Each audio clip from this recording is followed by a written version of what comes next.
Hey everybody, it's Cinnamon Cooney, your Art Sherpa, and today I want to show you an introductory painting for landscapes for beginning painters.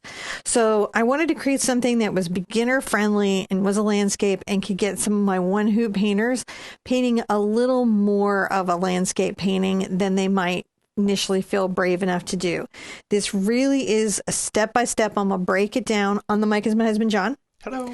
He's going to help me bring you this lesson by making sure that as I'm teaching each technique, as I'm showing you every tool and every very simple beginner-friendly step, that you can really see what I'm doing because the cameras are going to be really pointed in that. Now, if you're here for the premiere, thank you so much for coming. So glad to have you here. Put your questions all in caps. Nobody will think that you are yelling, and you'll notice that there are people who have little wrenches and they're butterflies. Those are our art ambassadors, and they will help you find what you're looking for. I have so many lessons, thousands of lessons on this YouTube channel for painting. So a lot of times I have a video that answers your question or is a video that's painting that particular subject matter. You may also run into me in the live chat. I might answer your question directly, but if I don't get to that, remember that after this airs, that you can put a question in the comments below. I check my YouTube channel every single day. I don't get everybody's questions, but I try to get as many as I possibly can. If you check the description down below, you're going to notice that there's a link to a bunch of beginner resources. Now, this is, again, a very beginner landscape, but it does have a traceable just in case you're like feeling a little overwhelmed about the layout or anything, though I'm going to break it down really, really step by step. There's also a link to my website. You can sign up for newsletters there and extra information. Everything that you see used here, I'm going to do a plug for myself. I have an art store, so you could check that out. If you wanted to buy any of these materials from the art store, you could. You don't need to. That's not a requirement, though, of watching this. And to that end, the materials are in the description down below. This will also be chapter marked and timestamped so that as you're going along, if you want to take a break or you want to have a rest or you want to stand up and stretch your legs, which I do recommend, you can find your place easily again. And we do tend to also release, like a month after a video comes out, but we release these instructional worksheets that help you follow along if that's something that you're feeling like you need. You come to this lesson maybe after it's aired, you want to check out, see if we have that, because that's a fun resource that we do also for our community, all for free. There's nothing to do but get your paint, get your brushes, come back and meet me at the easel right now. I'm going to show you how to paint this cute wildflower landscape for absolute beginners. So the materials for today's class are an 8x8 surface, and I put the wish or intention healing for heart and mind to put that out there. I wish that for everybody that is watching today's show, whatever it is that you need in that way. I hope that's coming to you. I've got burnt sienna, phthalo green, cad yellow medium, cad red medium, quinacridone magenta, ultramarine blue, phthalo blue, and in the center I have titanium whites. That's going to be our palette and everything today. All right, John, I think there's nothing to do but put up step one. All right. Which is going to be the easy step because we're just going to paint the canvas blue. So we're going to paint this whole canvas ultramarine blue. So I'm going to put out some ultramarine blue paint on my canvas. I do it direct from tube just because it kind of looks cool on the short when we make the little short video. But you could just do it from your palette. This is just a weird way of me putting it out. I'm pretty good at guesstimating how much I'm going to need. I'm also going to mist this so that I don't really have to get water involved. And I'm going to take a 1 1/4 inch bright brush. This is a Textura by Raphael. It's the 30 millimeter. You could do a 1-inch brush, 2-inch brush, just whatever you paint big areas one color with. We all have something that we do that with, and that's what we're doing. I'm starting today with this blue color because there is a lot of depth in this painting, and I want to make sure that I have that richness to work into. So by starting with this deep blue, I'm going to be able to get my dark greens and my bright blues really easily. And this blue will help not fight against the green. So sometimes you guys ask me, like, how do you know what color to paint the base? A lot of times I'm just going by what I think is going to create the harmony in the painting. And that means like something that's not going to fight the colors that I'm mixing by being a contrast. Sometimes I will pick a contrasting color for drama. But when I'm doing a harmonious painting like this, a simple nature landscape, I'm going to pick a color that works well in that landscape. And what you see me doing here is just working my paint into the canvas so that it's a nice solid blue. All right. The next part of this step is super easy as well. You're going to rinse out your brush because you don't want to leave paint on your brush. And then you're going to dry this surface thoroughly with your hairdryer. When we come back, I'll show you what you do next.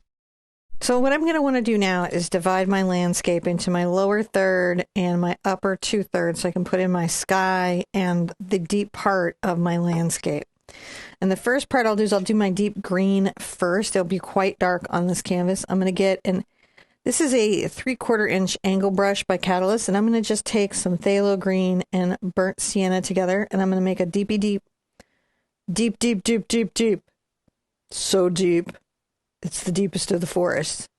Forest green that's going to be kind of like right from around here across. Now, later you'll know from the reference that this isn't the line of my landscape, but I'm wanting to make sure that this part of my green hill has this rich green to go down into. And you can see the blue underneath really helps make it even darker. So while it's green, it almost reads as black.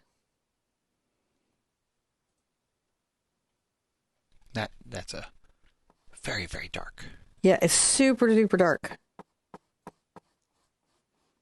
But again, when I'm putting like brighter green grasses and things on there, having this depth will definitely make a difference.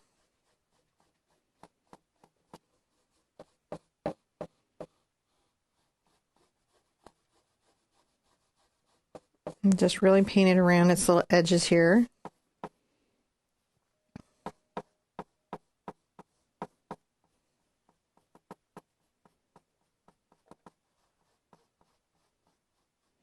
Now this next part doesn't have to be perfect. We're going to get it just okay. Right? And we may come reset the line, but I'm going to come up above this mark here, almost to the halfway mark. And I'm going to make a little downward slope. Kind of comes back up.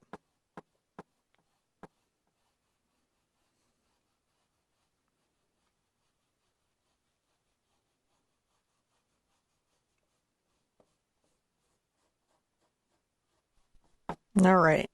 Now rinse your brush out thoroughly. Thoroughly. I use my 2-bucket water system. And I'm going to go ahead and dry this before I put the ombre of the sky in. I know we're going to lose some of this line when we do the ombre, but we have it in our mind where it is, so we'll be able to get it back very easily. So now I'm going to want to take my oval mop. This one happens to be 3/4 inch. You could use a 1-inch oval. It would be fine. And I'm going to get my brush a little bit wet. And I'll wipe off the extra water on a paper towel. I'm going to start to load up with my white paint.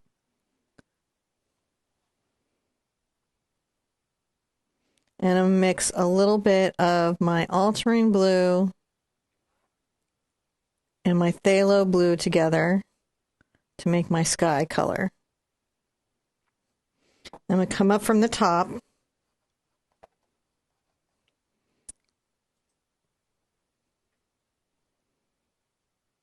Gotta mix a little more.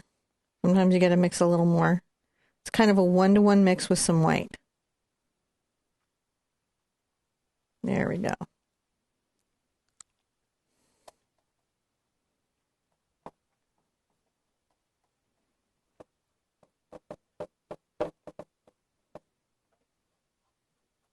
And I'm going to go fast enough so that it doesn't dry on me before I have a chance to get down low. I'm going to add a little more white.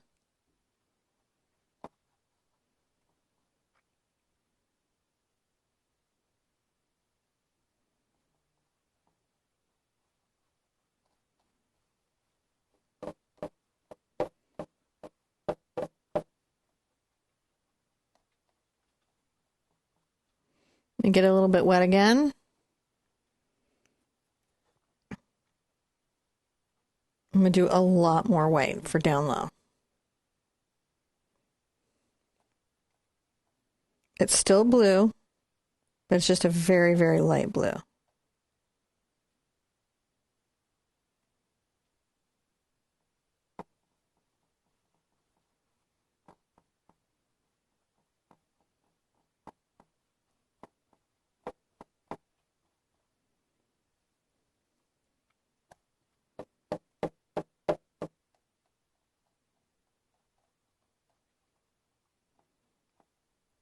I'm just covering all the blue underneath. So I should have a dark top sky, and it should be kind of getting lighter and lighter as it comes towards this horizon line. I can always come back in and mix a little more blues.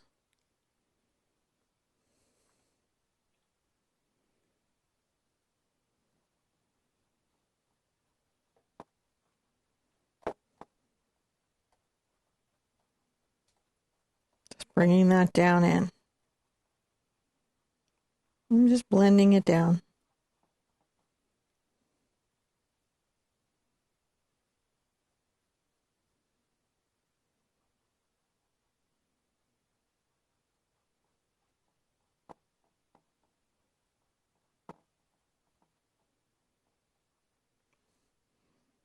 So where the paint is wet, it will blend together on the canvas, and where it's dry, it won't.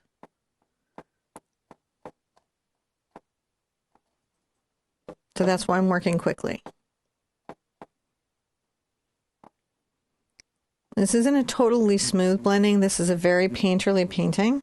In other words, we're letting the brush strokes show and the method in which we constructed it show. We're not trying to hide that. So that's just a choice that we can make artistically. Like sometimes we might be like wanting to really blend everything and smooth everything out. And sometimes creatively we're like, you know what? No, I want this to sort of show and show the brushwork. Now we're going to dry all this completely, and I'll show you what you do next. So now I'm going to take a number 8 round. This is a D'Artagnan hog bristle brush by Raphael. So that's what the filament is made out of, is hog bristles. Or you can use a round blender like this one. This is a number 12 round blender by Princeton Select. These brushes will give you some similar results. I'm going to go ahead and get it wet and dry it off, and I'm going to paint some little clouds up here in the sky. And the first thing I'm going to do is I'm going to get a little brown up this way, because I use the brown and the ultramarine blue to create a blue-gray for my cloud color, for the gray color in the sky.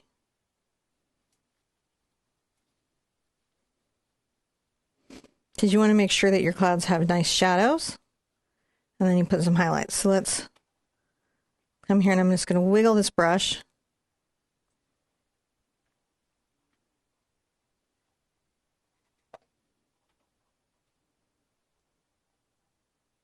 And it is literally wiggled. I'm making it a regular shape.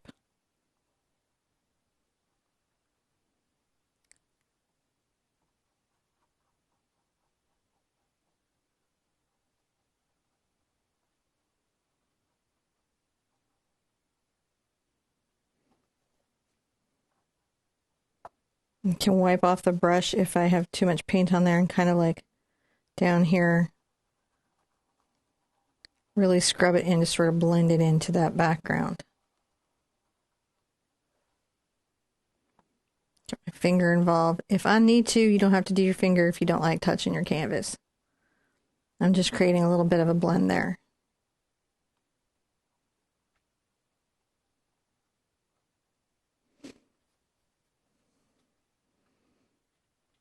And come over here and add another little cloud bank. My ultramarine blue and my burnt sienna.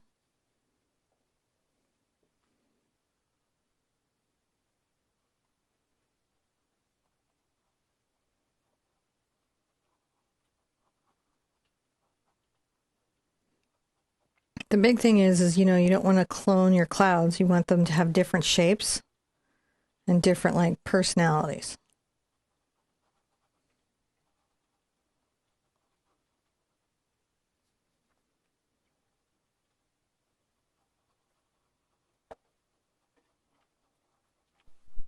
These are the dark underclouds. Yeah, it's the dark shadow under the clouds. The dark shadow under the clouds. The shadow cloud. Little bit of the shadow cloud. Because a lot of times clouds aren't really white. And come here and add They have a some little puffers. multitude of colors that they can be. These are little whispers of clouds.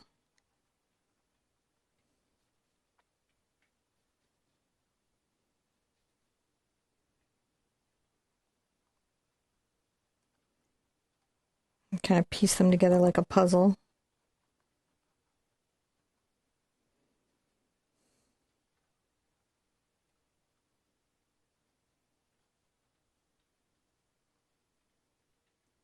They're up higher, you know.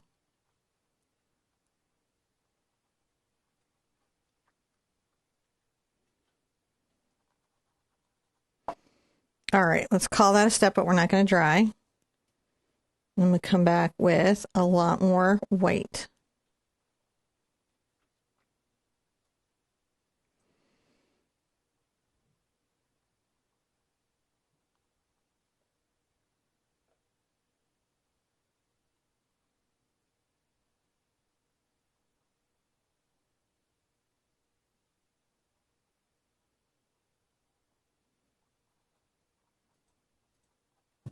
And sort of blend that into the cloud there.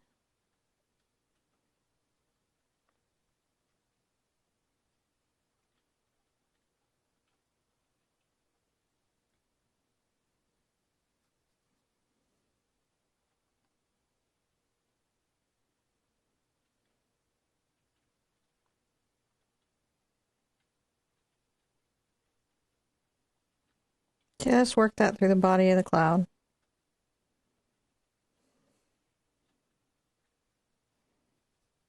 Just similar thing here.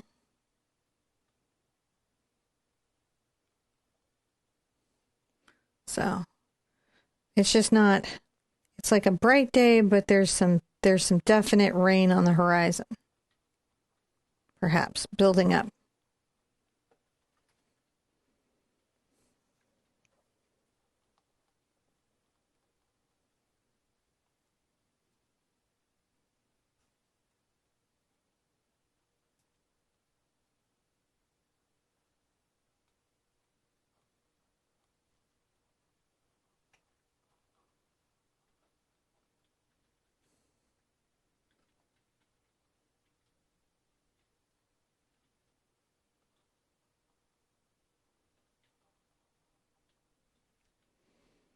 And I'll come through here and kind of highlight my little upper atmosphere clouds.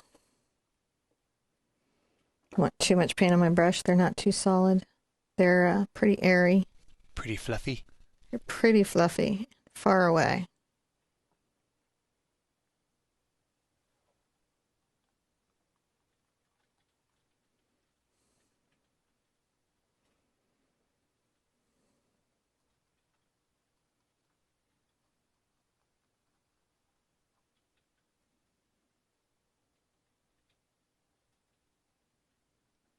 Just working those in there. Being little weird, fluffy little clouders.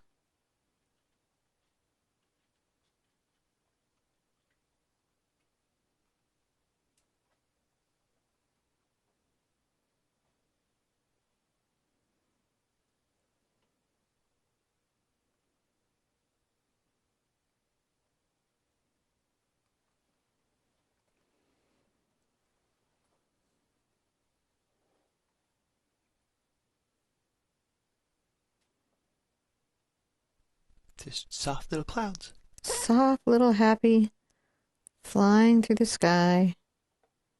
Just wandering how they want to wander. That darker layer underneath really anchors them, though, so they really now look like clouds. Right. Because we're not just painting white little circles up in the sky.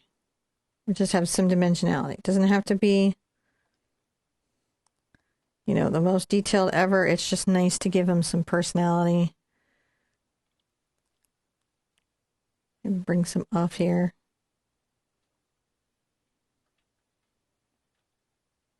Talk about some just distant fluff going back that way.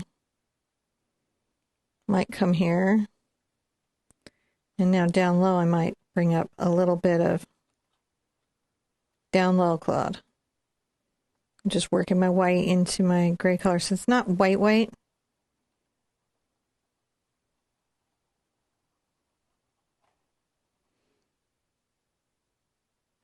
Just a little bit of dimensionality down here. I'm working the brush from the middle of the belly to the toe.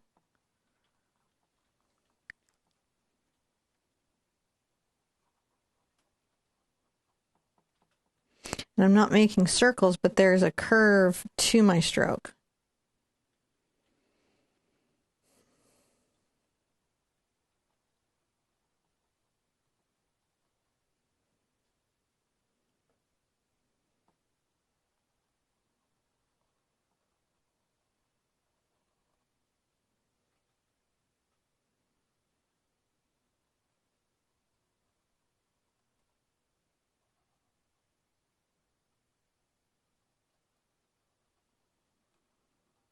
Those are the horizon clouds. Yeah, and they're just in the distance. They're just a little bit brighter.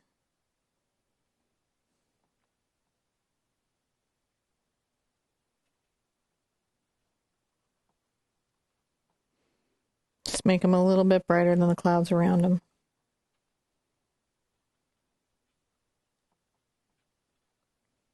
Just a little bit of personality in the sky.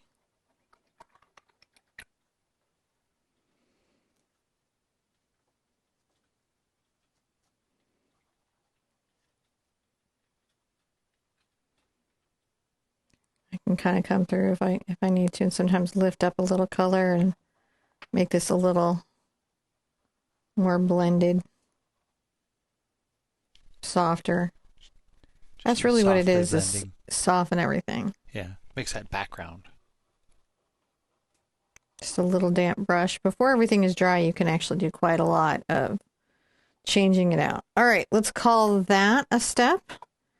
We're going to dry everything, and when we come back, I'm going to show you what you do next.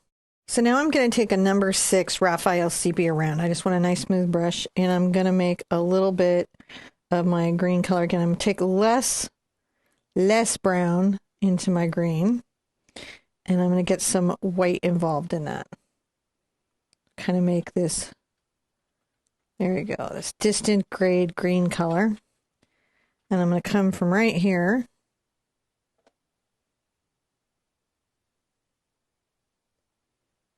I'm going to climb along this distant little hill line.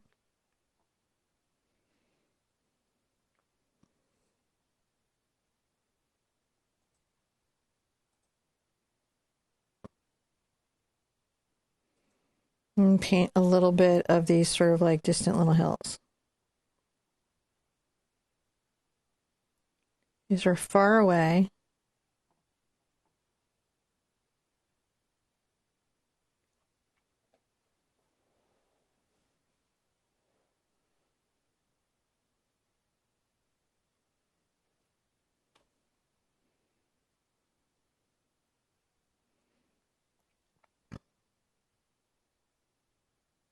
Maybe kind of roll this one down. Grab a slightly darker green and I'll roll that one down.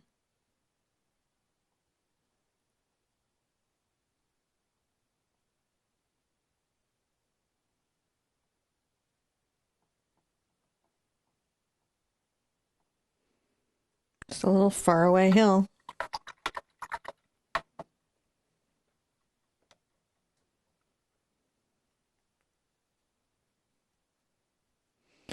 And I may want to lower this little part of my hill over here. Yeah? Yeah, I think so. Change some landscape? I want to change some landscape, which is totally allowed. Yeah, I guess it's your world. It is literally your world. And so I just make a very light blue. Come along here and just drop this down some. It just disappears. Just whoosh, down it goes. As if it never were. As if it never was.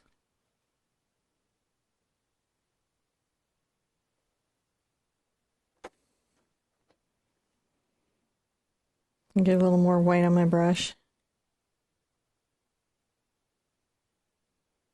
That just blends it into the faraway cloud line that I've kind of implied here. So that just gives me some room to put some bushes and things up here on the hill. It won't seem so high up on a hill that it just seems implausible to be there.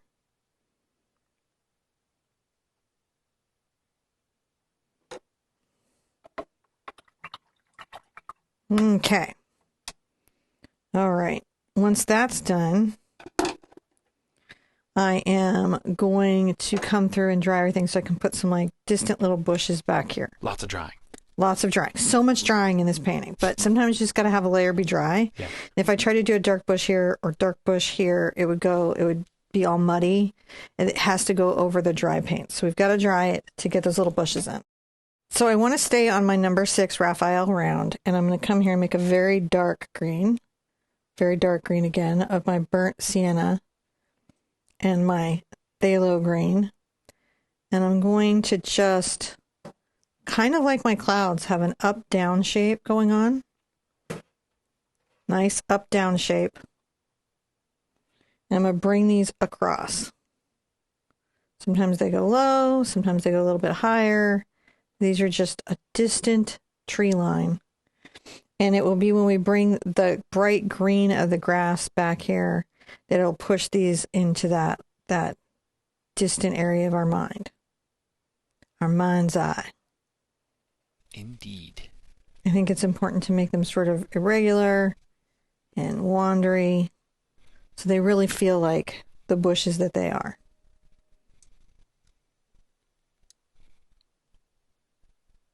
And bring this down a little bit because I can come back with my green grass. But that way I have this dark green color. Right? That's going to contrast against everything. Let's add another little bush here.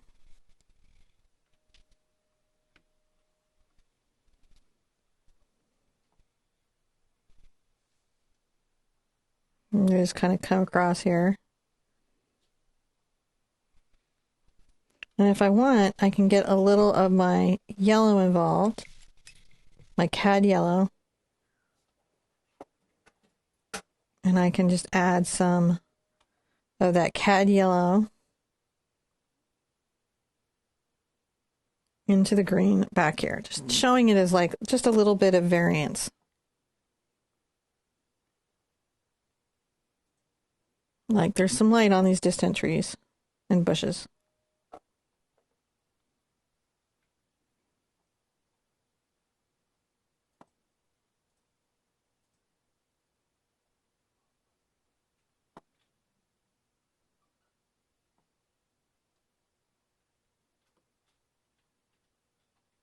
Here we go. It's just some nice little distant light bushes. I might come back with a little dark green again so I have contrast. Little dark green again.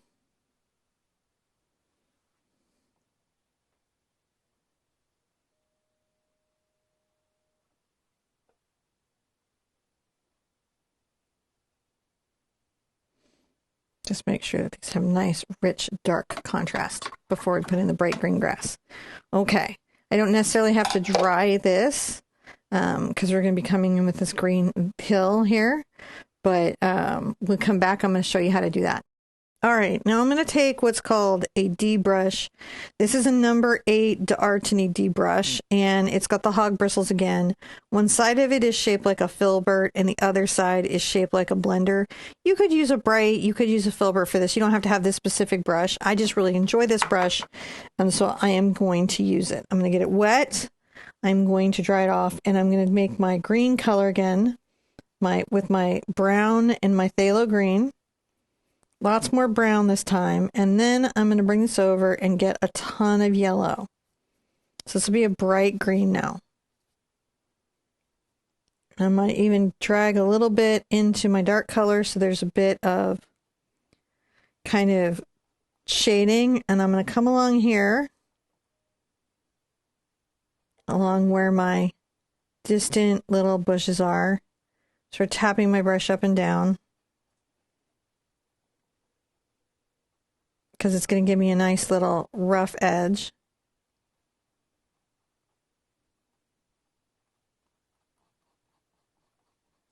You could use a little fan brush if you didn't have this brush. Would work really well for this.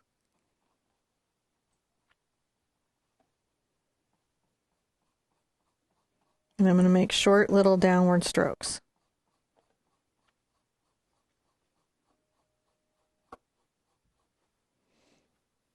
So I get a little bit of my yellow and my green. It's sort of loosely mixed, so it's mixing a little bit on the canvas.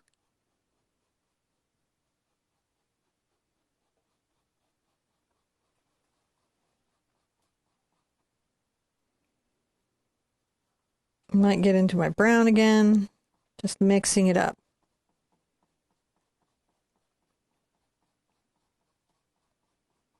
Now I'm going to kind of bring this across at an angle. Get a little more of everything in there.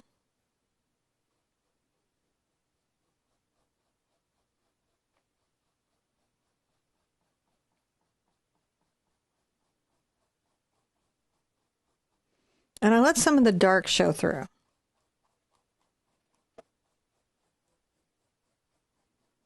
That's okay, because that gives us some depth. Now, as I come down here, I'm going to get a little more green, a little more brown into the mix. And I'm going to make a darker, lighter green.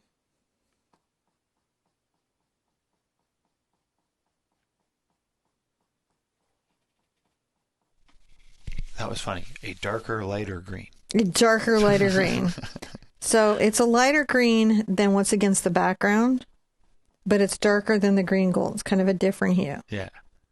This is just stuff that might be a little closer in our foreground. I'm making short little strokes. I'm letting the dark, dark background still come through underneath.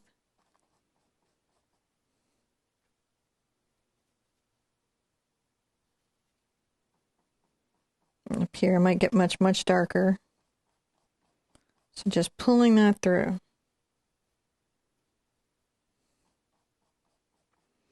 But it's definitely distinctly green to our eye.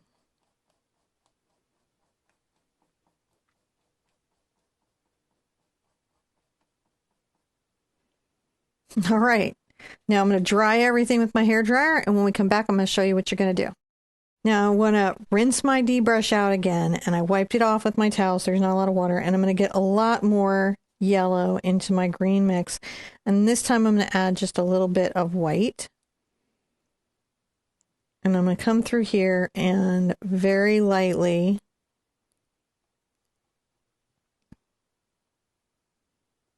add another distant sort of grass. These are like little yellow grasses that are just far off in the distance. They're just far, far away. They're bright. Short little brush strokes.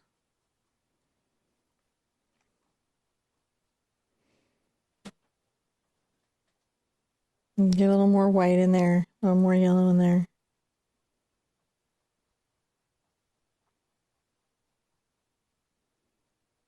They'll kind of have a directionality as well, and that's just like to imply like that they're sort of like waving. Maybe get a little more of my green gold over here. Make a slightly darker one. You want to go slightly darker, slightly lighter, vary it up, break up the patterns. And the pressure is super light. Again, I could do this with a bright, I could do this with a round. It's just more important. You could do it with a fan brush.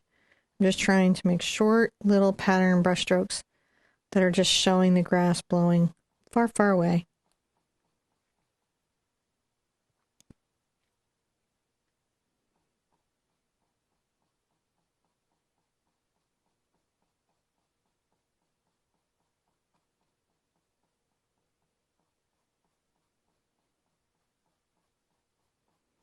Now as I come forward, I'm going to kind of pull this in a little bit longer in the stroke. I'm going to blend it in through here.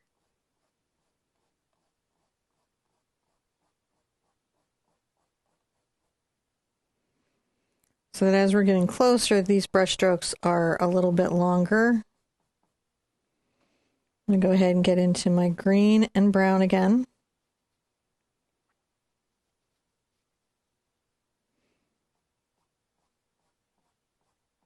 Make a little bit of longer strokes.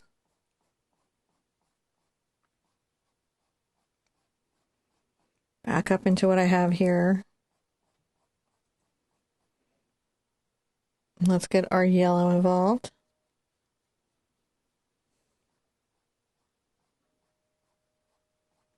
Longer brush strokes and sort of streaky.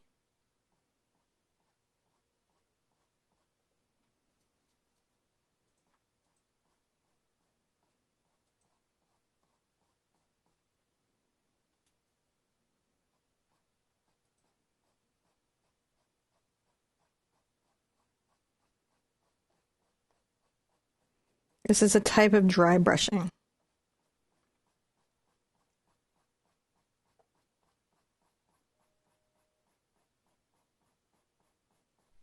Just kind of flicking it a little bit, huh? Yeah, barely touching the canvas. I'm just dry brushing it down, creating that sense of prairie grass right off the canvas. Might come through here and get a little more yellow involved.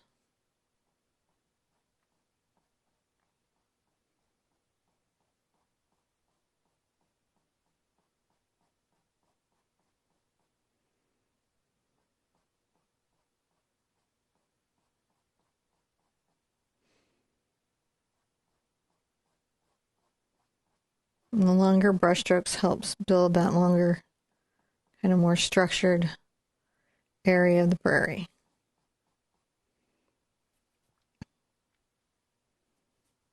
Get a little bit of my white involved. See, I'm blending from this part of the prairie into this part.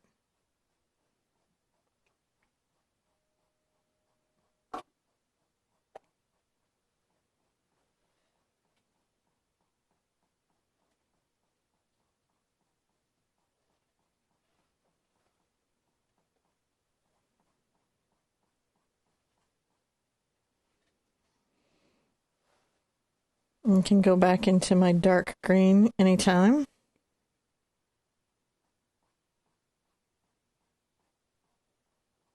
And up here at the corner, just make sure that it's a little bit darker.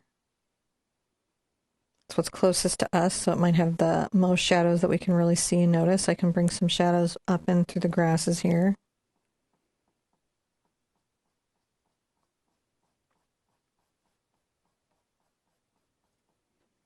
All right.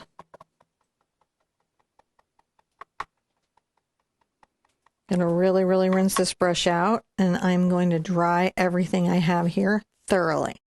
Now we're going to put some little wildflowers in, and I'm going to use my round number 6, and I may put my glasses on so I have better vision, my vision enhancers, and pull the canvas in closer to me. I'm going to go ahead and get my brush wet, and I'm going to pull a little bit of my Cad Red and my Quinacridone Magenta together, and a smidge of white. And I will just start right here, and I will paint little petals coming in towards the center.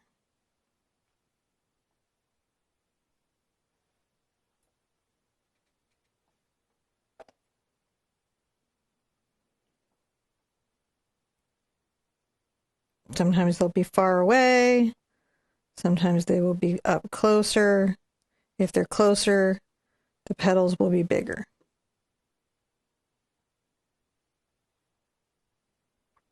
They're all just kind of facing different directions, and They're just being little wildflowers. because they're wild.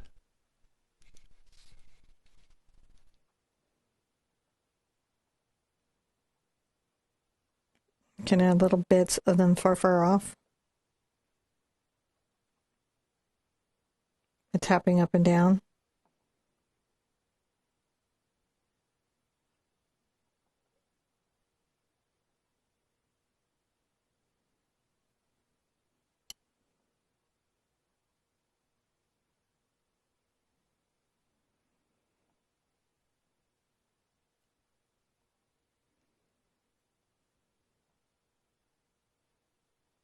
Just run them through the whole little surface. Sometimes little taps.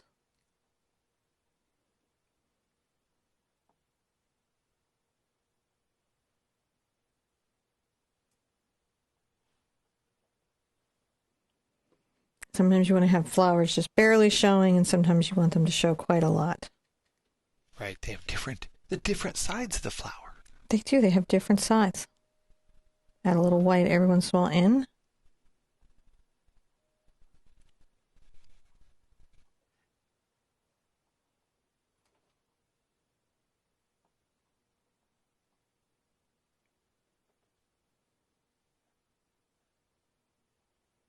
Sometimes they'll be like a perfect little sort of star flower facing us.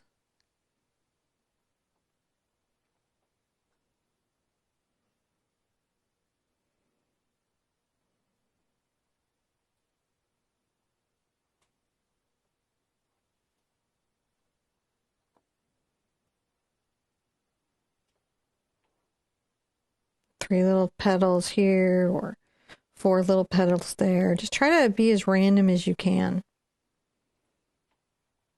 Just fill the field with flowers. And just fill the field with flowers. And they get, smaller as they go off into the distance. Just barely see them.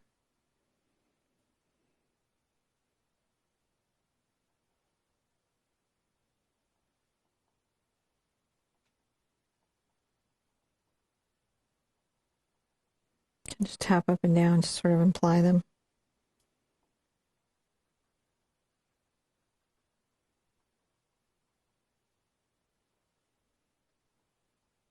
Going off into the field.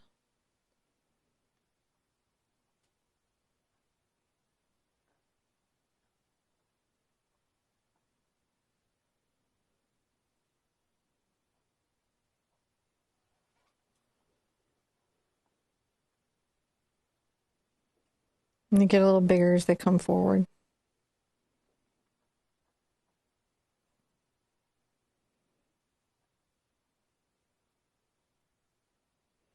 You can also have smaller ones deep in the grass that are kind of barely showing.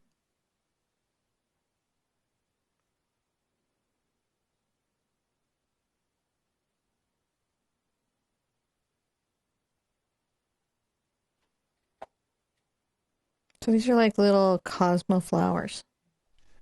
Just loosely painted.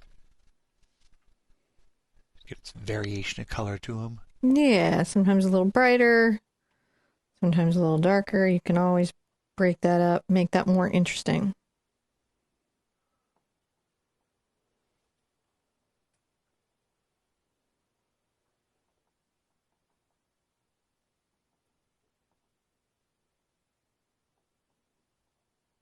They go far away, they get real tiny.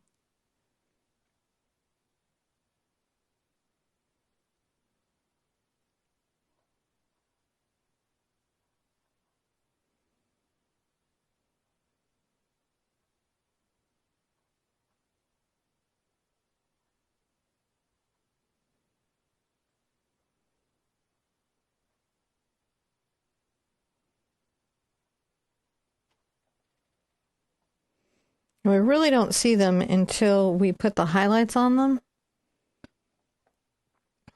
This is sort of the mid-flower. Well, this is their placement. This is where we're going to grow them.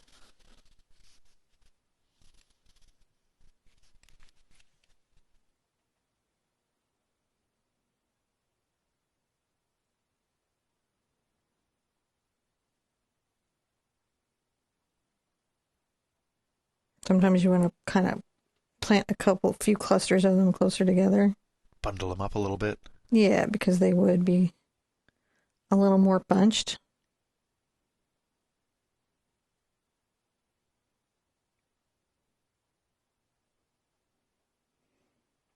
And then I like to hide little bits of pink into the grass there.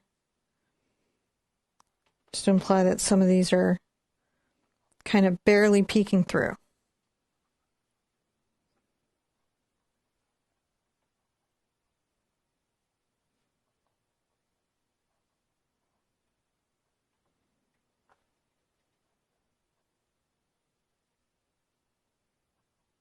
I like these little fields of flowers when you put them up on the wall.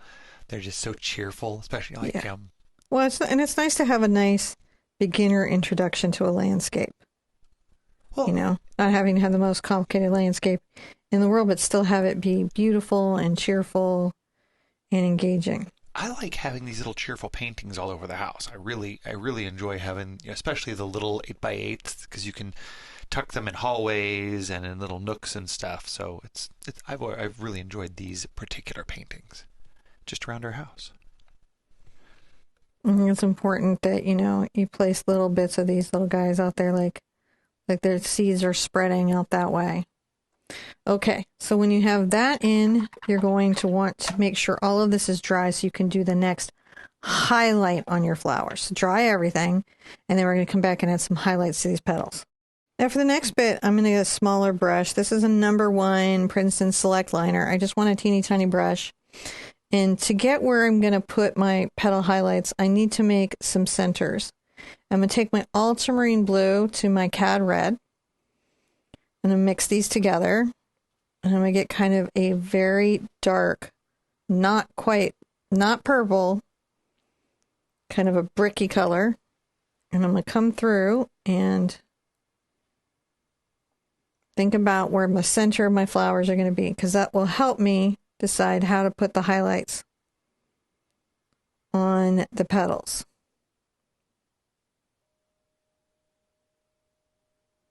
Like I might kind of make that like a little sliver in the center. Sometimes this will be like facing. Maybe a little bit bigger there.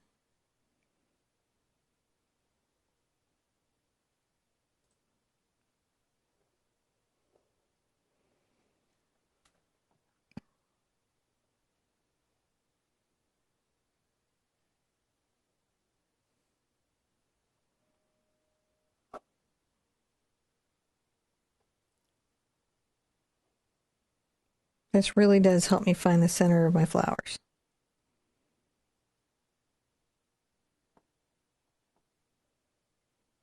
Even though they're probably going to be like orange in the centers, I like this dark shadow to begin it out because it helps everything else.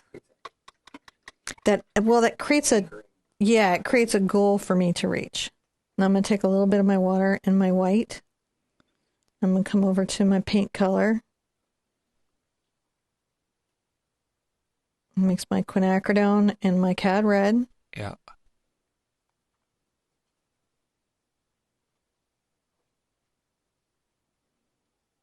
Get a very, very bright pink. Make sure I don't have a hidden water drop.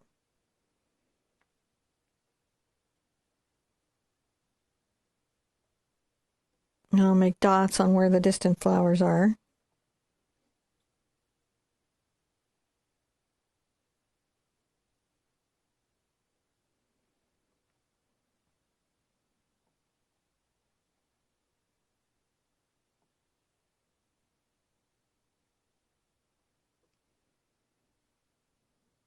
Just bringing in these little highlights.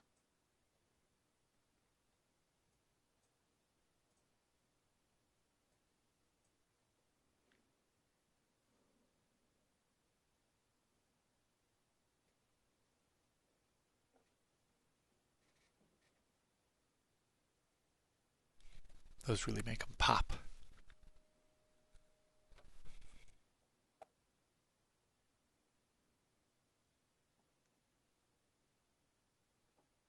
Just cheerful little flowers in a field. Just, yeah, growing happily. Just a nice little field of flowers. I like this. Maybe some of them are short little dot dots. Dot, dot. It's a little impasto almost. Yeah. A little pile of little paint on there kind of makes it neat, look neat. We haven't even put our little orange centers in. Oh, yeah. Yeah, some of them I might not have seen the centers in, and so as I'm painting these here, I'll be like, oh, I'll have to put the centers back in. That happens when you have a lot of patterning. It's not a big deal.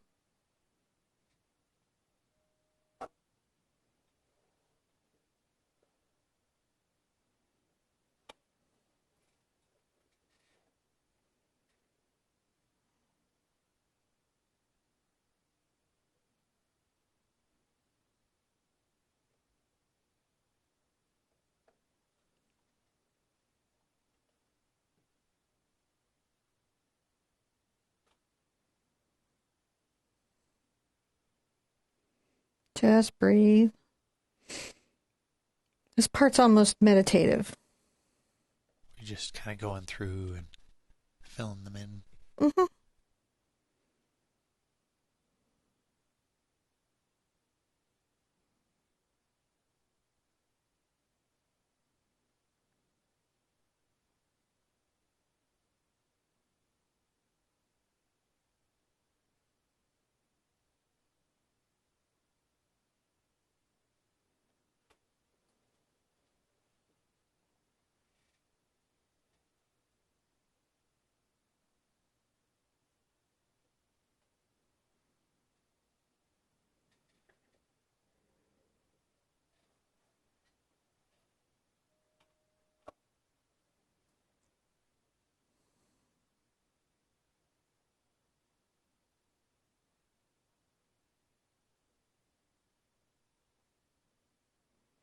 I don't want to paint out all the dark color that I have,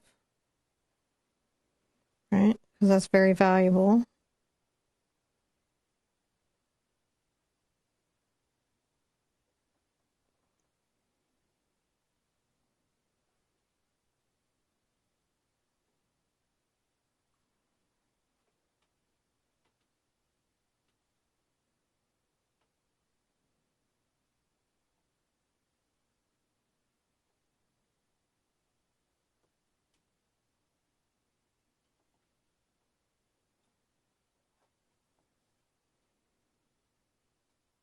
Just capturing different little moments.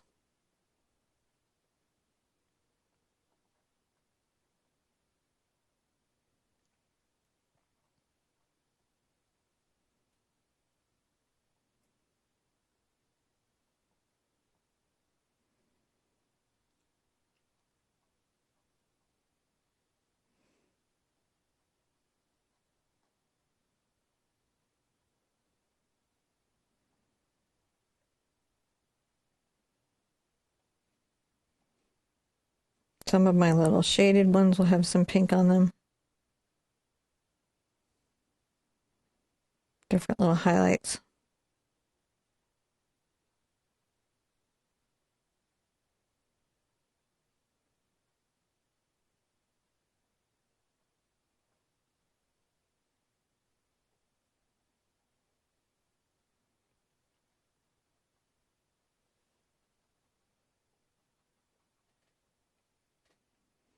Just adding another little bit of pink to some of it.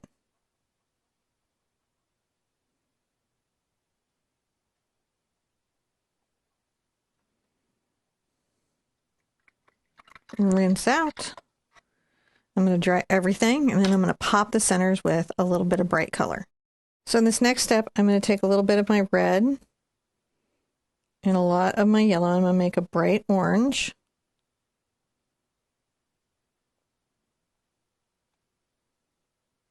And come in the center of my flowers with this bright orange. I leave a little bit of the shading there, the dark. Wow, that really just transforms them.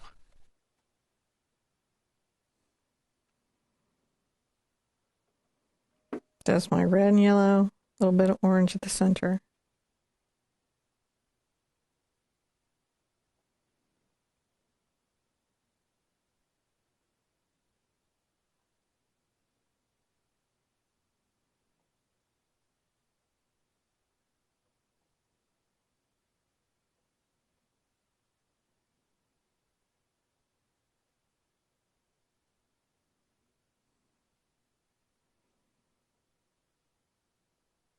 Maybe a little more yellow on my brush, or just a little bit brighter.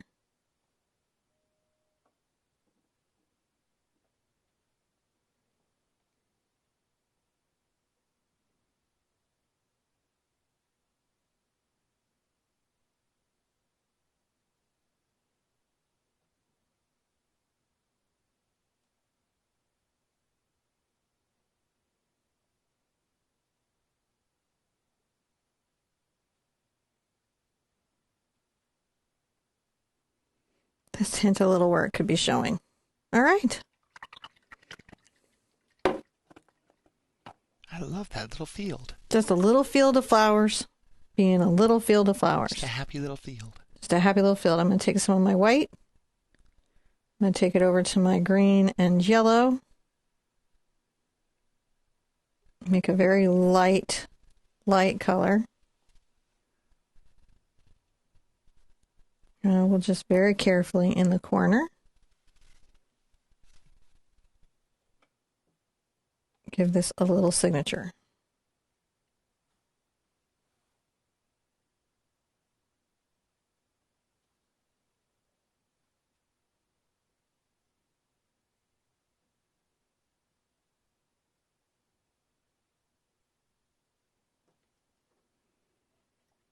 Just a little field of flowers on a sunny day. Just so pretty. When we come back, I'm going to tell you what you do next. I really love spending today with you. John and I just so much enjoy this time with you Oh guys. yeah. So much. It's just such a privilege to get to share my love of art with you. Hopefully, I've introduced a lot of you to the idea of landscapes, that landscapes don't have to be scary or overwhelming or too challenging, and that with a few little concepts, you can actually get quite a lot on your canvas. And I might be talking and trying some more landscapes that are maybe a little more involved or a little more in depth. But really, what I hope is that you created something that you want to share online, put on your wall, and tell your friends that you painted. To that end, again, check the description below. There's links to the website. Also, you can come by Facebook to the Art Sherpa official group if you want to share your painting. It's just a fun, curated Facebook group. I know those are words that don't seem to go together anymore, fun and Facebook, but actually we do keep it really curated and we keep it really nice and friendly. So it's just a safe place to share your first landscape or your 100th landscape painting with me. It's just a good place to share the tutorials from painting with me. Also, if you go by and join the newsletter on the website, you can get advanced notification for cool lessons like this. To that end, I don't really hit everybody with a big subscribe message really right off the bat, because I feel like if you're going to subscribe or give me a thumbs up, I want to earn it. So hopefully I've earned it. And at this point, you want to hit that bell and you don't want to miss any more lessons that I have, or you want to go back and see one of the 2,500 other lessons that I already have on this channel right now. There's like 2,500 acrylic painting lessons for beginners here. All kinds of landscapes from 16 by 20s down to 4 by 4s. I've got something for everybody. So hit that subscribe button and just go searching around. If you can, it's a good idea to come by Premiere, a live show, and join the live chat because we have an amazing community. And other than that, guys, I want you to be good to yourselves and be good to each other. And I want to see you at an easel really soon. Bye-bye.